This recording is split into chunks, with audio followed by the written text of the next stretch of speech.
बच्चों हम लोग बात करेंगे ट्रिग्नोमेट्री की। ये चैप्टर का इंट्रोडक्शन है। ट्रिग्नोमेट्री में सबसे पहले हमें पता होना चाहिए कि ट्रिग्नोमेट्री का मतलब क्या होता है, शाब्दिक अर्थ क्या होता है, या इस वर्ड का मीन क्या होता है। तो बच्चों ट्राई का मतलब होता है 3, यानी यहाँ पे जो ट्राई दिया गया है इसका मतलब क्या हो जाएगा 3। और गोनो का मतलब क्या होता है साइड। और मेट्री का मतलब क्या होता है मेज़र। मतलब साफ हो गया कि 3 साइडों को अगर मेज़र करना है तो हम कहेंगे उसको ट्रिग्नोमेट्री। दूसरी बात क्या है कि ये पूरा चैप्टर बेस्ड किस पे है, राइट एंगल ट्रायंगल पे।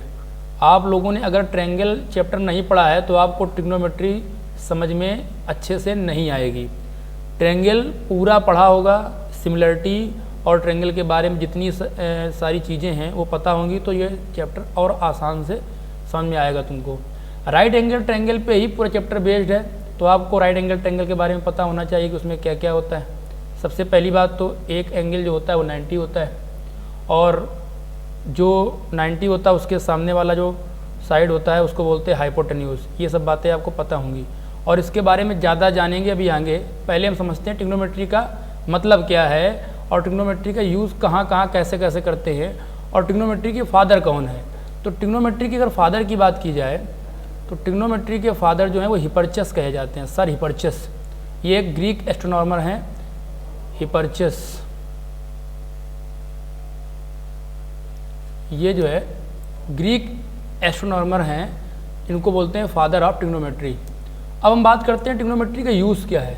बच्चों यहाँ पे देखो ध्यान से, एक बच्चा है, इस फिगर में आप देखिए एक बच्चा इस बिल्डिंग को देख रहा है, कुतुब मीनार को देख रहा है और देख करके इसकी हाइट को मेज़र करने की कोशिश कर रहा है। तो ये कैसे कर सकता है? अब इतनी ऊंचाई पे तो ये जा नहीं सकता है, यहाँ तक नहीं जा सकता है, पर एक काम कर सकता है क्या कि यहाँ से जहाँ पे वो है और उसके जो मीनार है, उसके जो है कुतुब मीनार, उसके फुट की डिस्टेंस को निकाल सकता है। सपोज़ कीजिए डिस्टेंस की डी दी गई है और यहाँ पे जो उसकी आँखों से एंगल बन रहा है वो थीटा होगा। तो इस थीटा और डिस्टेंस की हेल्प से वो ट्रिग्नोमेट्री का यूज़ करके इस पूरी बिल्डिंग की हाइट को निकाल सकता है। ये इसका यूज़ है, एप्लीकेशन है। दूसरा एग्जांपल देखिए, यहाँ पे 2 पर्सन दिखाई दे रहे होंगे आपको फ़ोटो में, और ये दोनों पर्सन इस बलून को देख रहे हैं। सबसे पहले बलून ए को और बी को, और ये बलून क्या हो गया कि ए से बी पोजीशन पे आ गया। पहले ए पे था फिर बी पे आ गया। अब अगर हमको इसकी हाइट निकालनी हो तो भी हम निकालने की अगर कोशिश करेंगे तो हमें ट्रिग्नोमेट्री की आवश्यकता पड़ेगी। दूसरा, एक ये थर्ड फिगर दिया गया, यहाँ पे एक पर्सन बैठा हुआ है या खड़ा हुआ है और ये अपोजिट साइड एक रिवर है, उसके अपोजिट एक बिल्डिंग है और इस बिल्डिंग की मतलब ऊपर एक ये पर्सन बैठा हुआ है, इसको देख रहा है। और अगर इस बिल्डिंग की ऊंचाई हमें पता हो तो हम इस रिवर की जो हमारी डिस्टेंस है, यानी रिवर की जो विड्थ है, इसको निकाल सकते हैं किसकी हेल्प से? ट्रिग्नोमेट्री की हेल्प से। अगर हमें रिवर की विड्थ पता होगी तो हम इस बिल्डिंग की या जहाँ पर्सन बैठा है इसकी हम हाइट निकाल सकते हैं। तो कुल मिला करके कोई भी कैसा भी क्वेश्चन हो, अगर आपको डिस्टेंस निकालनी है तो आपको हाइट और एंगल पता होना चाहिए। अगर आपको हाइट निकालनी है तो डिस्टेंस और एंगल पता होना चाहिए, और अगर आपको एंगल निकालना है तो आपको हाइट और डिस्टेंस दोनों पता होनी चाहिए। हाइट और डिस्टेंस का इसमें पूरे तरीके से यूज़ है। तो बढ़ते हैं नेक्स्ट स्लाइड की तरफ। ट्रिग्नोमेट्री का मतलब आपको समझ में आ गया होगा कि हमें कैसे कैसे यूज़ करना है। ट्रिग्नोमेट्री का जो बेस है वो आपको 10th में सिखाया जा रहा है। फर्स्ट ईयर में इसी के बाद का जो पोर्शन है वो ऐड किया जाएगा और आप लोग को उसको पढ़ना होगा। नेक्स्ट स्लाइड में बढ़ते हैं। तो सबसे पहले आपको हेडिंग दिख रही होगी ट्रिग्नोमेट्रिक रेशियो की। तो ट्रिग्नोमेट्रिक रेशियो के पहले हम बात करेंगे कि ट्रिग्नोमेट्रिक टर्म्स क्या होते हैं, ट्रिग्नोमेट्रिक टर्म क्या होते हैं जिनको हमको यहाँ पे पढ़ना है। तो मेनली हमको 3 टर्म्स पढ़ने हैं। सबसे पहला टर्म्स है साइन, और दूसरा है कॉस, और तीसरा है टैन। अगर साइन के बारे में बात की जाए तो साइन को सबसे पहले इंट्रोड्यूस किया था हमारे एक ग्रेट साइंटिस्ट सर आर्यभट्ट ने, लगभग 500 AD के आसपास। 500 AD मतलब एनो डोमिनो, उस टाइम पे इन्होंने इसको इंट्रोड्यूस किया था। अब साइन क्या होता है, कॉस क्या होता है, टैन क्या होता है, इसको समझेंगे। और साइन का एक जो ट्रिग्नोमेट्रिक टर्म्स होता है उसके अपोजिट एक होता है कॉसेक, या हम कह सकते हैं साइन का कॉन्जुगेट जो होता है वो कॉसेक होता है। तो मेन हमारे पास क्या है, साइन कॉस टैन है। और साइन का जो कॉन्जुगेट होगा वो क्या हो जाएगा, कॉसेक हो जाएगा। कॉस का जो कॉन्जुगेट होता है वो बच्चों सेक होता है, और टेन का जो होता है वो कॉट होता है। तो ये हमारे कुल मिला करके 6 ट्रिग्नोमेट्रिक टर्म्स हो गए जिनको हमको इस चैप्टर में पढ़ना है। तो अगर हम इनकी वैल्यू समझने की कोशिश करें कि sine cos tan sec cosec cot की वैल्यू क्या होती है किसी राइट एंगल ट्रायंगल में, तो बच्चों क्या होगा, अगर हम साइन थीटा, थीटा एंगल है कोई भी, और कॉस थीटा और टेन थीटा की बात करें तो इनका रिलेशन क्या होगा इसको हमें पढ़ना है, और इनका साइन का कॉसेक के साथ में क्या रिलेशन है ये पढ़ना है हमको। उसके पहले हम जरा देख लेते हैं जो फिगर बना हुआ है हमको, ये फिगर आपको दिख रहा होगा। यहाँ पे ए एंगल को लिया गया, मान लो सपोज ए को अगर थीटा मान लें, तो ए के जो अपोजिट है, अपोजिट कौन सा है, बी सी, तो ये जो साइड है इसको हम बोलते हैं अपोजिट साइड ऑफ एंगल या side opposite to angle A, और जो अपोजिट साइड होती है उसी को बोलते हैं परपेंडिकुलर। क्या बोलते हैं, परपेंडिकुलर। यानी किसी भी फिगर में जिस एंगल के अपोजिट, अच्छा एक चीज़ ध्यान रखना है कि 90 जो है वो फिक्स होगा आपका, 90 एंगल जो होगा वो फिक्स होगा, 90 के अपोजिट हाइपोटेन्यूज होगा, बस चेंज क्या होगा, परपेंडिकुलर और बेस। तो अगर हमारा परपेंडिकुलर बेस जो चेंज होगा वो डिपेंड करता है एंगल पे, और एंगल हमारे पास 2 होते हैं एक्यूट एंगल 90 के अलावा। तो यहाँ पे अगर हम ए को थीटा मानना है तो इसके अपोजिट क्या हो जाएगा, हमारा अपोजिट जो साइड है उसको बोलेंगे परपेंडिकुलर, और जो एडजेसेंट साइड है यानी कि ए बी, इसको हम क्या कहेंगे, बेस। दूसरा फिगर अगर हम देखें तो यहाँ पे क्या दिया गया है कि साइन के जो अपोजिट दिया गया है, ये साइन कह रहे हैं सी के अपोजिट, यानी सी को हमने एंगल मान रखा है थीटा, और इसके अपोजिट दिया गया है ये side opposite to angle C A B, तो ये हमारा हो जाएगा परपेंडिकुलर। हमको इससे मतलब नहीं है कि एंगल कौन सा ले रहे हैं, हमको सिर्फ इससे मतलब है कि उसके अपोजिट को परपेंडिकुलर बोलेंगे और इसके एडजेसेंट को क्या बोलेंगे, हम बेस कह देंगे। तो 2 फिगर आपको देखने को मिल गए, और जनरली आपको यही 2 फिगर मिलेंगे भी, या तो अगर ए बी सी में ए हमारा एंगल थीटा हो जाएगा तो ए के अपोजिट क्या होगा, बी सी ले लेंगे परपेंडिकुलर, और यह हमारा सी हो जाएगा एंगल, तो हम क्या ले लेंगे, ए बी ले लेंगे परपेंडिकुलर, और हाइपो तो फिक्स ही है, और बेस हमारा क्या हो जाएगा, जो एडजेसेंट साइड होगी। एक इसमें रिमार्क लिखा हुआ है, आप लोग पढ़ रहे होंगे कि जो सिंबल साइन ए होता है, साइन ए कहें या साइन थीटा कहें, अब यहाँ पे ए ही ले लिया गया है, तो जो साइन ए होता है ये आपको ध्यान रखना है कि ये साइन और ए का प्रोडक्ट नहीं होता है, यानी इसको आप ऐसे नहीं पढ़ सकते हो कि साइन इंटू ए, कभी नहीं पढ़ सकते हो आप। साइन ए जो है वो एक ही वैल्यू है, यानी अगर हम ए हटा देंगे तो साइन का अपना कोई भी वैल्यू नहीं बचेगा, यानी साइन की कोई भी वैल्यू बिना ए के नहीं डिफाइन हो सकती है। तो आपको ये ध्यान रखना है कि साइन लिखा भी है कि sine A is not the product of sine and A, sine separated from A has no meaning, कोई उसका मीन नहीं होगा। इसी तरीके से कॉस भी होगा और टेन भी होगा, मतलब जितने भी ट्रिग्नोमेट्रिक टर्म्स होते हैं, साइन कहें या हम कॉस कहें, साइन कहें या कॉस कहें, या हम टेन कहें, या हम कॉसेक कहें, या हम सेक कहें, या हम कॉट कहें, ये सभी जो होते हैं किसी एंगल के साथ अगर हम लेंगे, सपोज ए ले रहे हैं, तो ये कभी भी विदाउट एंगल के कोई भी इनका मीन नहीं होगा, ये आपको ध्यान रखना है, ठीक है। अब हम बात करते हैं कि साइन थीटा, कॉस थीटा और टेन थीटा की एक ट्रायंगल में वैल्यू क्या होती हैं। तो आपको याद रखना है कि हम इस तरीके से बताते हैं आपको। बढ़ते हैं नेक्स्ट स्लाइड की तरफ, पहले देख लेते हैं नेक्स्ट स्लाइड में क्या दिया गया। हाँ चलिए यहीं बताते हैं आपको। हमको क्या करना है, हमको पता करना है कि एक ट्रायंगल में साइन थीटा क्या होता है। तो साइन थीटा, कॉस थीटा और टेन थीटा की जो वैल्यू होती है वो आपको याद रखनी है। साइन जो होता है वो P अपॉन H होता है, परपेंडिकुलर अपॉन हाइपोटेन्यूज, और कॉस थीटा जो होता है B/H होता है, बेस अपॉन हाइपोटेन्यूज, और टेन थीटा जो होता है वो P अपॉन B यानी परपेंडिकुलर अपॉन बेस होता है। इसको याद करने का एक आसान तरीका क्या है, इसको आप कई तरीके से याद कर सकते हो। कुछ बच्चे क्या करते हैं कि इसको ऐसे लिख लेते हैं PBP अपॉन HHB। इसका एक कोड बना सकते हो आप कि पाकिस्तान भूखा प्यासा, हिंदुस्तान हरा भरा। P for Pakistan, B for भूखा और P फॉर प्यासा, H for Hindustan, H for हरा और B फॉर भरा। या और भी कई सारे हैं जो है जिनको आप यूज़ कर सकते हो इस जगह पे।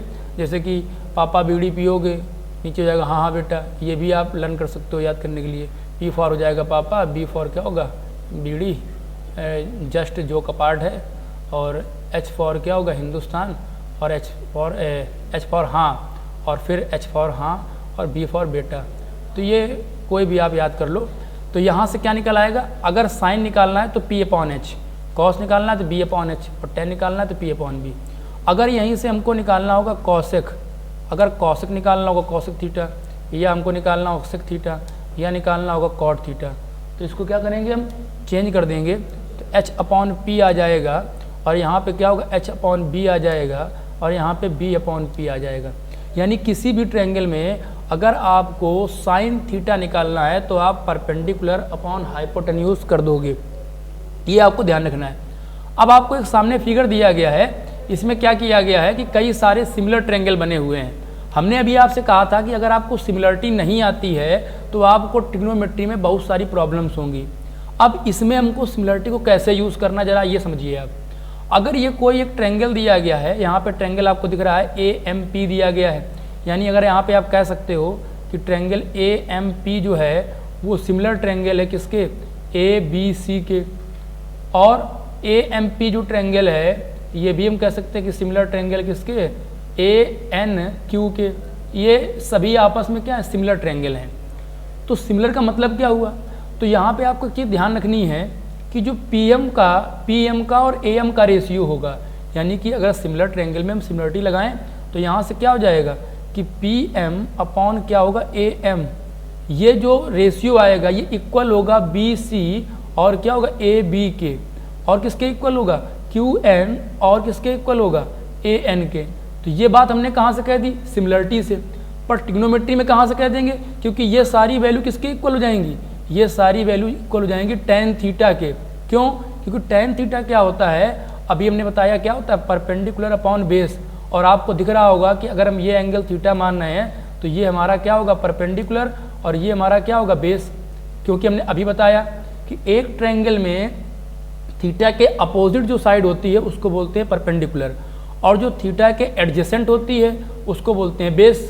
तो अगर आप ट्रायंगल APM में देखोगे तो आपको दिख रहा होगा कि PM जो है वो परपेंडिकुलर है और AM जो है वो बेस है।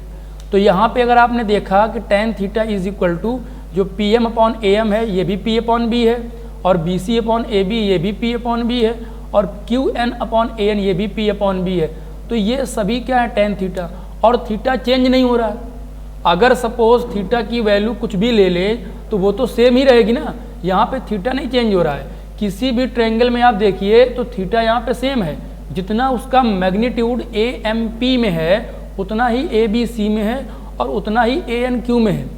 तो आपको ध्यान क्या रखना है, ये तो tan हो गया, इसमें आप कोई भी साइड निकाल लीजिए। सपोज अगर हम ले लें, अगर हम ट्रायंगल AMP में ले लें AP अपॉन हम PM ले लें, या हम PM अपॉन AP ले लें, हम क्या ले लें PM अपॉन AP, यानी PM क्या है हमारा ये परपेंडिकुलर, और AP क्या है हाइपो, और दूसरा ट्रायंगल जो है ABC, यहाँ पे क्या ले लें BC अपॉन क्या ले लें AC ले लें, और नेक्स्ट ट्रायंगल क्या है हम इसमें ले लें QN और अपॉन क्या ले लेंगे AQ ले लें। तो ये तीनों जो कंडीशन दिख रही हैं ये क्या बन रही है P अपॉन H, तीनों कंडीशन क्या बन रही है P अपॉन H। तो यहाँ से हम ये कह सकते हैं कि ये तीनों ट्रायंगल जो सिमिलर हैं ये तीनों की सिमिलरिटी किसके इक्वल आ रही है, साइन थीटा के। वहाँ पे जब हम सिमिलरिटी पढ़ रहे थे तो वहाँ पे हमने थीटा को या साइन को, कॉस को, टैन को इंट्रोड्यूस नहीं किया था। एक्चुअल वहाँ पे भी हमने ये यूज़ किया था, लेकिन वहाँ पे हमने एंगल को, ट्रिग्नोमेट्री को इंट्रोड्यूस नहीं किया था। तो बच्चों ट्रिग्नोमेट्री को समझने के लिए जितना ज़्यादा इसका बेसिक समझ लोगे उतना ही ये आसान हो जाएगा, नहीं तो आपको प्रॉब्लम्स क्वेश्चन करने में होती रहेंगी। मतलब साफ है कि कितने भी सिमिलर ट्रायंगल हों उसमें अगर हम परपेंडिकुलर और बेस का रेशियो किसी भी सिमिलर ट्रायंगल में लेंगे तो ऑलवेज वो tan थीटा के इक्वल आएगा, यानी सेम आएगा। अगर हम परपेंडिकुलर हाइपो का अगर रेशियो लेते हैं तो वो साइन थीटा के इक्वल आएगा। अगर बेस हाइपो का रेशियो लेते हैं तो वो कॉस थीटा के इक्वल आएगा। ये चीज़ आपको अच्छे से समझ में आ जानी चाहिए। बढ़ें नेक्स्ट स्लाइड की तरफ। तो नेक्स्ट स्लाइड में क्या कह रहा है, कह रहा है कि ट्रिग्नोमेट्रिक रेशियो क्या होते हैं एट 0 डिग्री या 90 डिग्री। कुल मिला करके हमको sine theta, cos theta, tan theta की वैल्यू पता करनी है कि 0 पे और 90 पे क्या होगी। तो सबसे पहला जो फिगर दिया गया है आपको, यानी यहाँ से लेकर के ये जो आपको फिगर दिख रहा है, ये फिगर सिर्फ किसके लिए दिया गया है, फॉर दिया गया है 0 डिग्री के लिए। यानी कि ये जो फिगर दिया गया है ये आपको 0 डिग्री के लिए दिया गया है, यानी कि 0 डिग्री पे वैल्यू क्या होगी। तो क्या करना होगा आपको, पहले आप एक बार अच्छे से फिगर को देखिए, आपको दिखाई पड़ रहा होगा, मतलब हम करने क्या जा रहे हैं पहले ये समझ लीजिए। हमको चेक करना है कि sine theta, cos theta, ten theta और कॉसेक थीटा, ये जितने भी ट्रिग्नोमेट्रिक टर्म्स होते हैं, सेक थीटा और टेन का अपोजिट क्या होता है, कॉट, इन सभी की वैल्यू 0 डिग्री पे क्या होगी और 90 डिग्री पे क्या होगी, ये कैसे निकालेंगे ये बताने जा रहे हैं। हालांकि इसकी टेबल आपको बुक में दी गई है, आपको ट्रिग्नोमेट्रिक जितने भी रेशियो हैं उन सभी की वैल्यू 0 पे, 30 पे, 45 पे, 60 पे, 90 पे दी गई है, वो आपको लर्न करनी होती है। लेकिन समझना भी बहुत ज़रूरी है कि ये वैल्यू आई कैसे। तो अगर हम इन सभी की वैल्यू 0 पे चेक करना चाहें तो आप ज़रा ध्यान से देखिए कि अगर हम ट्रायंगल पहला देख रहे हैं ABC, ये हमको सबसे पहले दिख रहा है ABC, यहाँ पे A हमारा क्या है, A हमारा कुछ ना कुछ इसका मैग्नीट्यूड है। और अगर हमको इसको 0 करना हो तो 0 करने के लिए हम क्या करेंगे कि हम जो BC है इसको क्या करेंगे, धीरे धीरे नीचे लेकर के आएंगे। तो देखो बच्चों यहाँ पे क्या किया हमने कि यहाँ पे BC को नेक्स्ट फिगर में देखो ध्यान से, हम नीचे लेकर के आए, फिर और नीचे लेकर के आए, फिर और नीचे लेकर के आए, फिर और नीचे लेके आए, और फाइनली इस फिगर में हमने क्या कर दिया, BC को ख़त्म कर दिया, यानी C पॉइंट आ गया B के ऊपर। तो इस फिगर से हमको क्या रिजल्ट मिल रहा है, हमको रिजल्ट मिल रहा है कि जो हमारा AC था, AC वो इक्वल हो गया AB के, और BC हमारा क्या हो गया 0। अगर इतनी बात को अगर आप समझ पा रहे हो तो आप समझ जाओगे कि साइन, कॉस, टेन, कॉसेक से कॉट की वैल्यू 0 पे क्या होती है, अगर इतनी बात आप समझ पा रहे हो। अब हम निकालते हैं साइन 0। तो बच्चों साइन 0 के लिए क्या होता है, P/H, और ट्रायंगल में P क्या दिया गया है, BC, और H क्या दिया गया, AC। अब बच्चों BC हमको क्या दिया गया, अभी निकाला हमने 0, और AC क्या दिया गया, AC और AB इक्वल है तो AC रखो, 0/समथिंग क्या होता है 0, तो साइन 0 क्या हो जाएगा 0। इसी प्रकार से अगर हम कॉस निकालेंगे, कॉस 0, तो कॉस 0 क्या होता है B/H, और B क्या दिया गया, ध्यान से देखिए आप, B जो होता है, बेस जो होता है वो एंगल के होता है एडजेसेंट, यानी बेस क्या होगा AB, तो AB/H क्या होगा बच्चों, H होगा हमारा AC, और AB और AC इक्वल है तो AB/AB लिख सकते हैं।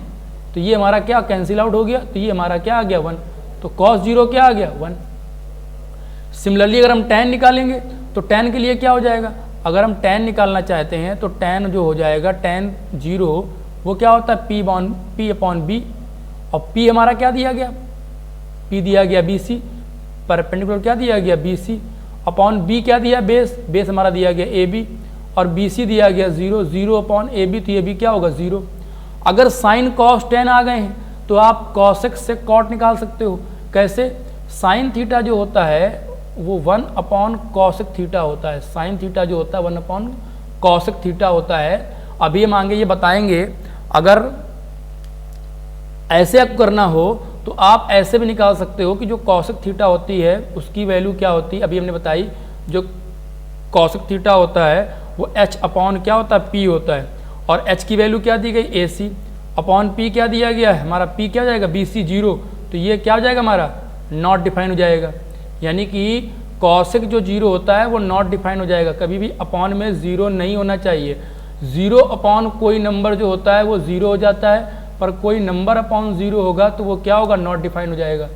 तो इस तरीके से आप 0 पे कोई भी वैल्यू फाइंड कर सकते हो, चाहे वो साइन हो, चाहे वो कॉस हो, चाहे वो टेन हो, चाहे वो कॉसेक हो, सेक हो, कॉट हो।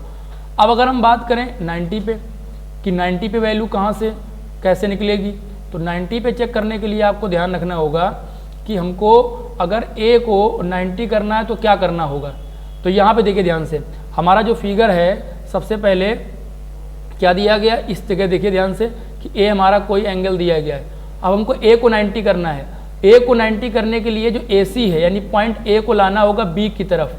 तो हमने देखो यहाँ पे हल्का सा आगे लेकर के आए, फिर और लेकर के आए आगे यहाँ पे, फिर और लेकर के आए, और यहाँ पे फाइनली क्या किया हमने, बी पे ए को ले आए, यानी बी और ए एक पॉइंट हो गया हमारा। और यहाँ से रिजल्ट क्या मिला कि जो बी सी था और ए सी ये सेम हो गया, यानी ए सी इक्वल टू क्या हो गया, बी सी हो गया, और ए बी क्या हो गया, 0 हो गया। कब, 90 पे। ये कंडीशन किसके लिए है, ये कंडीशन बच्चों किसके लिए है, 90 के लिए। यानी यहाँ पे हमको क्या करना है, 90 की वैल्यू फाइंड करनी है। तो अब अगर हम यहाँ पे साइन 90 निकालते हैं तो साइन 90 क्या होता है, P अपॉन एच, और P क्या है, BC, और H क्या है, AC, और BC क्या दिया गया हमको, BC और AC बराबर है, तो BC अपॉन BC, तो साइन 90 क्या हो जाएगा, 1 हो जाएगा। इसी तरीके से आप यहाँ पे कोई भी वैल्यू, मतलब आप यहाँ पे ये नोट कर लो कि इस फिगर में जो हमारा परपेंडिकुलर था, परपेंडिकुलर और हाइपोटेन्यूज बराबर हो गया, और बेस हमारा क्या हो गया, 0 हो गया। अब ये वैल्यू आप सब में रख करके सभी चीज़ों में, जैसे कि साइन थीटा में रखोगे आप तो अभी हमने निकाल ही दिया P upon H, cos theta रखोगे वो क्या होगा, B upon H, tan theta रखोगे तो क्या हो जाएगा, P अपॉन बी। इसके बाद में कॉसेक में पुट करोगे तो वो क्या होता है, H बाई पी, और क्या होगा, सेक थीटा में पुट करोगे तो H बाई बी, और अगर हम कॉट में रखेंगे तो क्या हो जाएगा, B बाई पी। अगर आप इनमें आप डालोगे वैल्यू तो यहाँ पे क्या हो जाएगा, 1 आएगा, B बाई एच, B दिया गया 0, तो ये हमारा क्या होगा, 0 हो जाएगा। Tan P by B, P by B, यानी कि कोई वैल्यू यहाँ पे होगी ऊपर और नीचे 0 होगा तो ये नॉट डिफाइंड हो जाएगा। कॉसेक निकालेंगे तो 1 हो जाएगा, सेक निकालेंगे तो क्या होगा, सेक में होता है H बाई बी, यानी ये भी नॉट डिफाइंड हो जाएगा, और कॉट निकालेंगे तो कॉट में B बाई पी, यानी 0 अपॉन नंबर तो क्या होगा, 0 हो जाएगा। तो इस तरीके से ये सारी वैल्यू आपको याद रखनी है कहाँ से आई। बढ़े आगे नेक्स्ट स्लाइड की तरफ। तो नेक्स्ट स्लाइड में क्या कह रहा है कि यहाँ पे आपको एक दिया गया है, हेडिंग पड़ी हुई है कि trigonometric ratio of complementary angle. Trigonometric ratio क्या होते हैं, कॉम्प्लीमेंट्री एंगल के। टेबल आपको इसमें आपको पता होगी, देख लेते शायद नेक्स्ट स्लाइड में टेबल दी गई है। हाँ, पहले इसको समझ लेते हैं कि टेबल में देखिए आपको सारी वैल्यू दी गई हैं। साइन ए की वैल्यू 0 पे क्या होती है, अभी हमने निकाल के आपको दिखाया कि साइन जो 0 होता है वो 0 होता है, कॉस 0 जो होता है 1 होता है, टेन 0 0 होता है। इसी प्रकार साइन 30, साइन 45, साइन 60, ये सारी वैल्यू भी आप प्रूव कर सकते हो। अगर साइन 30 आपको प्रूव करना है कैसे आया, साइन 45 प्रूव करना है या साइन 60 प्रूव करना है, उसके लिए भी आपको प्रूव करने का तरीका आना चाहिए। और कैसे करते हैं अगर आपको नहीं पता है तो बता भी देते हैं, चलिए देख लीजिए। अगर हमको साइन 30 निकालना है, देखिए सपोज हमारा क्या एक ट्रायंगल दिया गया है, एक ट्रायंगल ले लेते हैं, इक्विलेटरल ट्रायंगल हमारा है। ये ट्रायंगल कैसा, इक्विलेटरल है। अब ये हमारा ए दिया गया है, ये हमारा बी दिया गया है, ये हमारा सी दिया गया है। अब यहाँ पे क्या करना होगा, हमको पता है कि ये सारे एंगल कितने होते हैं, 60 होते हैं, ये भी 60 होता है, ये भी 60 होता है, पता होगा आपको। अब यहाँ पे क्या करते हैं, अगर हम ए से खींच दे परपेंडिकुलर, हम ए से इस तरीके से खींच दे परपेंडिकुलर तो ये डी मिल जाएगा। और ए डी जो होता है बच्चों, ए डी आपको पता होगा कि वो क्या होता है, हाइट होता है। और हाइट कितनी होती है ट्रायंगल की, अगर ये साइड ए दी गई है, ये भी ए दी गई है और बी सी भी ए है, तो इसको बोलते हैं √3/2 इंटू ए, यानी ये हमारा क्या आ गया, ए डी आ गया। और यहाँ पे अगर इस ट्रायंगल को अलग कर लें हम, ट्रायंगल क्या ले लें, ए डी सी को अलग कर लें हम इस तरीके से, तो आपको अच्छे समझ में आएगा। ये हमारा 60 हो गया और ये हमारा 90 हो गया, और ये हमारा कितना बचेगा, जाहिर सी बात 30 बचेगा। ये क्या दिया, ए दिया गया, ये हमारा क्या दिया, डी, और ये क्या दिया, सी। यहाँ पे इसकी वैल्यू क्या हो जाएगी, अब देखो सी डी बच्चों क्या होता है, जो मतलब बी सी है उसका हाफ होगा, यानी a/2 हो जाएगा, और बी डी क्या होगा, a/2। तो यहाँ बच्चों सी डी क्या हो जाएगा, a/2, और ए डी क्या निकाला हमने, √3a अपॉन क्या हो जाएगा, 2 हो जाएगा। अब यहाँ से हम सारी वैल्यू चेक करते हैं। अगर हम साइन 30 निकालते हैं बच्चों, ध्यान से देखिएगा, तो साइन 30 कहाँ पे दिया गया, एंगल ए दिया गया है, और ए के लिए क्या होगा, परपेंडिकुलर क्या हो जाएगा, a/2, क्योंकि p/h होता है, तो ये क्या होगा, a/2, और h क्या हो जाएगा हमारा, h हमारा क्या दिया गया, a सी तो a दिया गया ना, तो ये a हो जाएगा, तो a से a कैंसिल हो गया, तो साइन 30 क्या 1/2 जाएगा। चेक कर लीजिए आप, 1/2 दिया गया। इसी तरीके से अगर हम साइन 60 निकालेंगे, यानी इस फिगर से हम क्या कर सकते हैं, सभी ट्रिग्नोमेट्रिक टर्म्स की 30 और 60 की वैल्यू चेक कर सकते हैं। अगर आप साइन 60 निकालना चाहते हैं तो साइन 60 क्या हो जाएगा, साइन 60 क्या होता है p/h, और 60 हमारा c दिया गया है, और c के लिए जो अपोजिट साइड होगी वो क्या होगी AD, और AD कितना दिया गया है √3/2a, और h क्या दिया गया a से a कैंसिल हो जाएगा तो क्या आ गया √3/2। तो बच्चों ये 60 की वैल्यू क्या आ रही है √3/2। तो इसकी हेल्प से आप cos 30, cos 60, tan 30, tan 60 सारी वैल्यू आप निकाल लोगे, कोई दिक्कत नहीं होगी। अब आप कहेंगे कि सर 45 कैसे निकालेंगे, तो उसके लिए क्या करना होगा कि आपको एक ट्रायंगल बनाना होगा इस तरीके से, जो ट्रायंगल होगा हमारा कैसा, isosceles right angle triangle. Isosceles right angle triangle क्या होता है, जिसका परपेंडिकुलर और बेस इक्वल होता है। यानी अगर हम इसको A मान लें, इसको A मान लें तो हमारा हाइपो क्या होगा a√2 आ जाएगा पाइथागोरस थ्योरम से। तो ये एंगल हमारा क्या होता है 45 होता है, और ये वाला एंगल भी क्या होता है 45। इसको अगर नाम दे दें हम ABC, तो आप लगाइए साइन 45, तो साइन 45 अगर ये लेंगे तो भी आपका अपोजिट क्या होगा A हो जाएगा, और हाइपो क्या होगा a√2। तो यहाँ से आपकी साइन 45 की वैल्यू 1/√2 आ जाएगी, जो आप देख सकते हो दी गई है। तो इस तरीके से आप इस टेबल को निकाल भी सकते हैं, इसको प्रूव भी कर सकते हैं। नीचे एक आपको रिमार्क दिया गया है, ये आपको याद कर लेना अच्छे से। क्या लिखा हुआ है कि इस टेबल में जो एंगल A है वो 0 से लेकर के 90 में साइन A में इंक्रीज कर रहा है।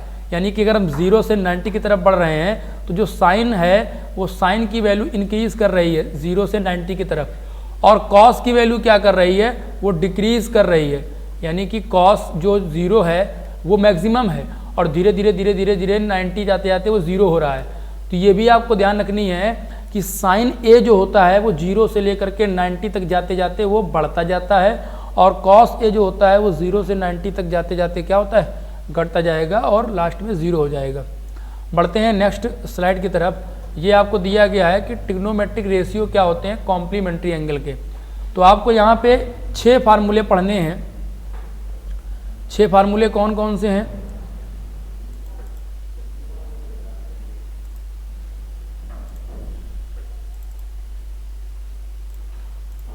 इसको यहाँ पे पेस्ट कर लेते हैं। ये आपके 6 फार्मूले आपको पढ़ने हैं। इन 6 फार्मूलों को आपको प्रूव भी करना है। पहला फार्मूला दिया गया है साइन 90 - a जो होता है वो कॉस A होता है, और कॉस 90 - a जो होता है वो साइन A होता है। अब ये कहाँ से आया, इसको कैसे प्रूव करेंगे, तो देखते हैं।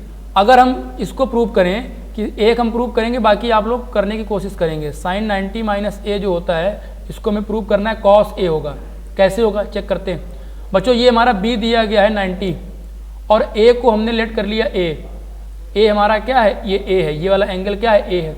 तो अगर एंगल ये A है, इस चीज़ को अगर ये वाला एंगल A है तो C वाला हम क्या ले सकते हैं, ये 90 - a होगा।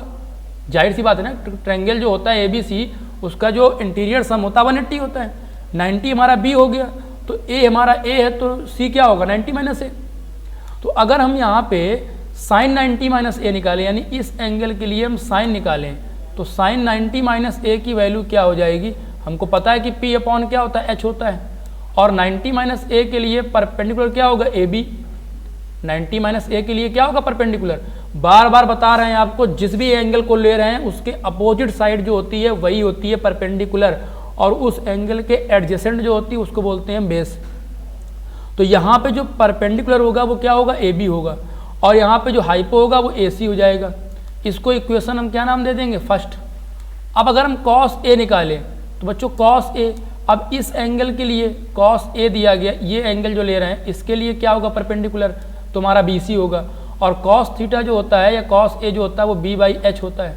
तो इसके लिए बेस क्या होगा AB, और हाइपो क्या होगा AC। ये इक्वेशन क्या होगा इस सेकेंड।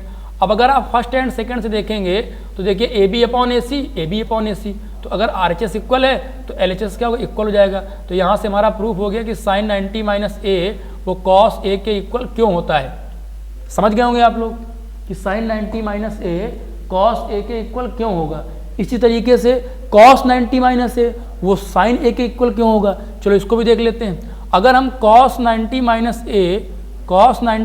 a अगर दिखाना चाहें कि साइन A के इक्वल क्यों होता है, तो आप ध्यान से देखिए 90 - a के लिए जो हमारा होगा यहाँ पे हम लिख देते हैं कि फॉर 90 - a जो परपेंडिकुलर हो जाएगा वो ए बी हो जाएगा, और जो बेस हो जाएगा वो क्या हो जाएगा, बी सी हो जाएगा। और फॉर ए के लिए अगर हम बात करें तो परपेंडिकुलर क्या हो जाएगा हमारा, बी सी हो जाएगा, और बेस जो हो जाएगा वो ए बी हो जाएगा। ये आपको यहाँ पे हमने आराम से लिख दिया। अब देखो यहाँ पे cos 90 माइनस ए जो होता है b बाई एच, और b कितना दिया गया हमको 90 माइनस ए के लिए बी सी, और h कितना दिया गया है, यहाँ पे h तो सभी के लिए ए सी होगा, यानी h क्या होगा ए सी, और यहाँ भी क्या होगा h क्या होगा ए सी, यानी हाइपो में कोई दिक्कत नहीं है, वो तो सेम ही रहेगा। अब साइन की निकालिए, साइन ए, तो साइन ए जो होता है वो p बाई एच होता है, और p क्या होगा हमारा यहाँ बी सी हो जाएगा, और h क्या है ए सी। तो आपने देखा क्या कि वो भी इक्वल आ गया। तो मतलब क्या होगा कि साइन 90 माइनस ए जो होगा वो कॉस ए होगा, कॉस 90 माइनस ए जो साइन ए हो जाएगा, टेन 90 माइनस ए जो होता है वो कॉट ए होता है, और कॉट 90 माइनस ए टेन ए होता है। तो ये सारे फार्मूले आपको प्रूव कर लेने हैं। तो ये trigonometric ratio of complementary angle आपका कंप्लीट हो गया। इसके भी आपको क्वेश्चन करने को मिलेंगे और आप इन फार्मूलों का वहाँ पे यूज़ करेंगे। बढ़ते हैं नेक्स्ट स्लाइड की तरफ। तो नेक्स्ट स्लाइड में क्या करना है, आपको ट्रिग्नोमेट्रिक आइडेंटिटीज पढ़नी है। अब बच्चों आइडेंटिटीज का मतलब क्या होता है, एक ऐसा रिलेशन जिससे एक परफेक्ट वैल्यू मिलती है। जैसे हम एग्जाम्पल पे अगर हम दिखाना चाहें, ये सारी भी प्रूव की जा सकती हैं।